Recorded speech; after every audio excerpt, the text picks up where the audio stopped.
ko'ruvchilar, kunning muhim xabarlari tafsiloti bilan Oyna televizioni Kobuldagi o'rta studiyasidan men Salmay Aziziy. Bismillahirrahmanirrahim. Afg'oniston namoyandalar majlisi Lag'mon viloyatida tashqi askarlar hujumi oqibatida oddiy aholi o'lganini qattiq qoraladi. Bu majlis chorshanba kungi umumiy o'ltirishida mudofaa vaziri va boshqa amniyat rasmiylari namoyandalar majlisi mudofaachilik komissioniga panshanba kuni chaqirilishi ustida tasmim olindi. Afg'oniston namoyandalar kengashi chorshanba kuni o'ltirishlarida Moliya vaziri sarparasti Omar Zohilvolni 1387-yil budjasini bayon etish uchun chaqirgan edilar. Vakillar orasida qarshi fikrlar bo'lib, bu borada bahs etishni shanba kunga tashladilar. Shirkatlar که شما میگین اونا دو شرکت ما قرارداد دوباره برشون دادیم و دو شرکت دیگر ما فسخ کردیم قرارداد برشون. من تا اندازه‌ای که اطلاع دارم اونا هم خریداری کرده بودن گندم ها و پیسه که پیش پرداخت کرده بودن و شرکتایی که اینا قرارداد کرده بودن در قزاقستان اینا پول خیلی گزاف متضرر شدن این مسئله.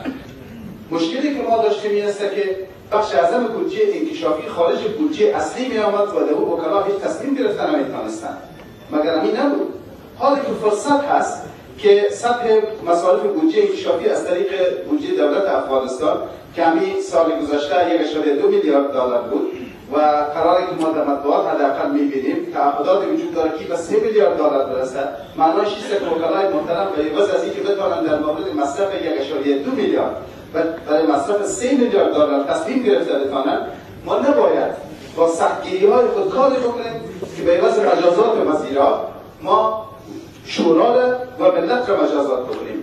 O'tgan kechada Lag'mon viloyati markazi Mehtarlom shahrida tashqi kuchlar bir uy ustida hujum etganlar oqibatida 12 kishi tinch aholidan o'lgan edi. Bu mavzu umumiy jalsada matrah etilib, Milliy kengash a'zolari bu hujumni shaxsiy uy ustida bo'lganini qonun va islomga qarshi bo'lgan deb tezlikda bu borada taqiq surat topishni aytadilar.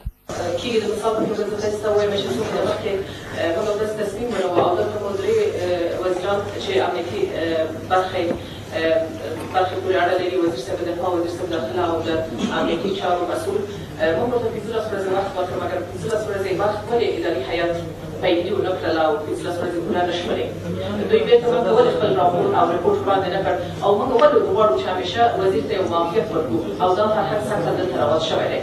جای تأسف این است که امروز افغانستان مردمش به اندازه ضعیف شده که جامعه جهانی هم فضایش هم زمینش همه چیز در اختیارشون قرار داده و از خود مردم افغانستان در هیچ مسائل فضای افغانستان مشورت صورت نمیگیرند و ما من حیث مردم نمایندگان ملت در پارلمان نشستیم در حالی که جواب مردم افغانستان در هیچ عرصه نداریم، در عرصه بازسازی، در عرصه فرهنگی و همچنان در مسائل اجتماعی، در مسائل سیاسی، در تمام مسائل ما جواب مردم خود نداریم.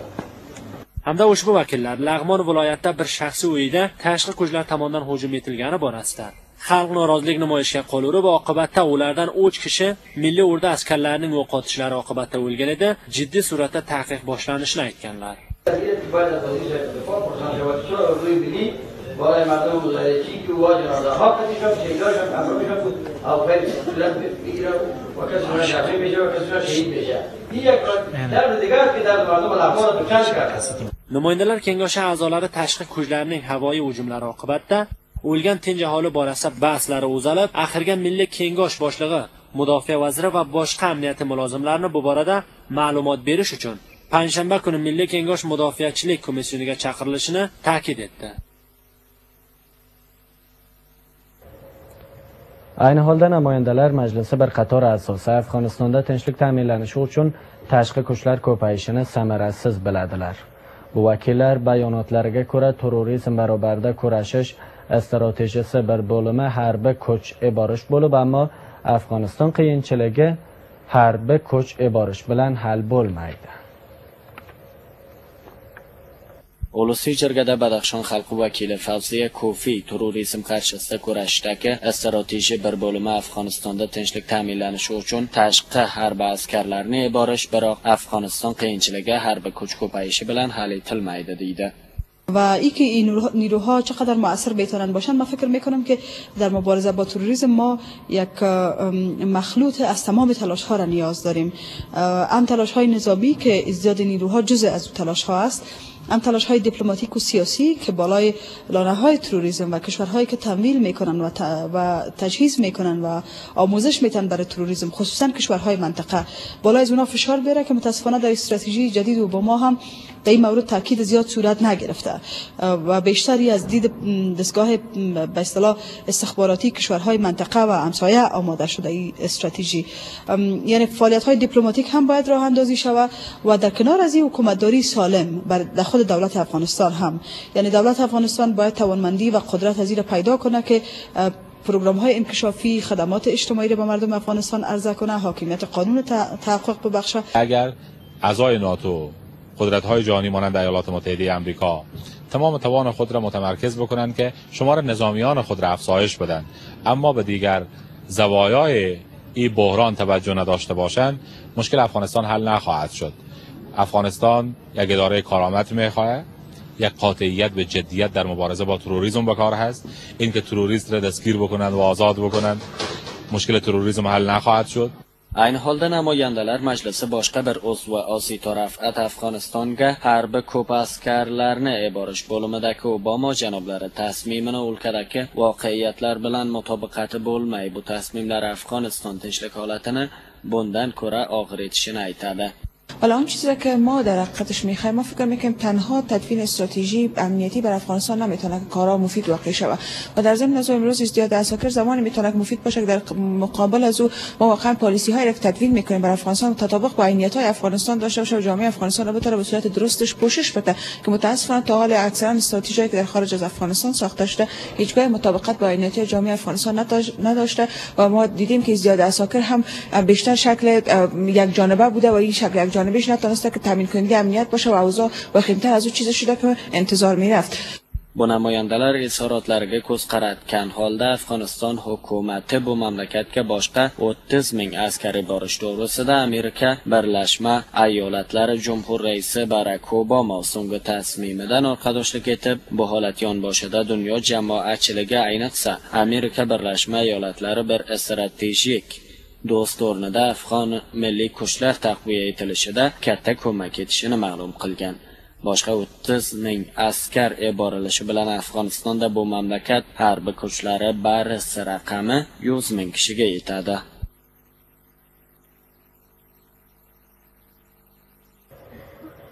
Biroq Afg'onistonda amerikalik kuchlar qo'mondoni general Stanley McChrystal Bin Laden o'lmasa yoda ushlanmasa Al-Qoida o'rtadan ketmasligini aytadi. U Bin Laden borasida agarda uni ushlab va yoda o'ldirmagan holda Al-Qoida guruhi oldini ola olmaymiz deb aytadi. Uning ko'paytirishi hozirda u tonilgan chehralardan bo'lib, uning qolishi jahon bo'ylab Al-Qoida guruhi ko'proq kuchlanishi mumkindir. Amerikalik generalning aytishicha, Bin Laden o'lishi bilan Al-Qoida guruhi butunlay yo'qolishi ma'nosi bo'lmay, balkim u qochib yurgancha bu guruhni o'rtadan eltish nomumkindir. Aytilishicha, Al-Qoida guruhi yo'lovchisi Osama bin Laden Pokiston va Afg'oniston chegara mintaqalarida joylashgan. Amerika mudofaa vaziri Robert Gates o'tgan haftada yillardan buyon uning borasida aniq suratda ma'lumot topa olmaganini aytgan edi. General McChrystal Afg'onistonda yutuqqa erishish uchun harbiy kuchlar ko'payib, toliblarni o'rtadan eltish uchun mumkinligini aytadi. Amerika ushbu qo'mondoni 30 ming askar Afg'onistonda bo'lgan askarlar yonida kelib, toliblar kuchlanishi oldini olishga yordam etishini aytadi. U kelajakda boshqa askarlar kelmayishini bildiradi, ammo agarda sharoit tag'yir etgan holda ushbu borada iqdom etishini bildirgan. Afg'on maqomlari fasodga ayblangan davlat mulozimlari dossiyalari tekshirilayotganini aytadilar. Idoralardagi fasod qarshisida kurashish idorasi raisi moliy fasodga ayblangan davlat rasmiylari dossiyalariga ta'kidlab, bu to'g'rida hech qanday vosita qabul bo'lmasligini aytadi.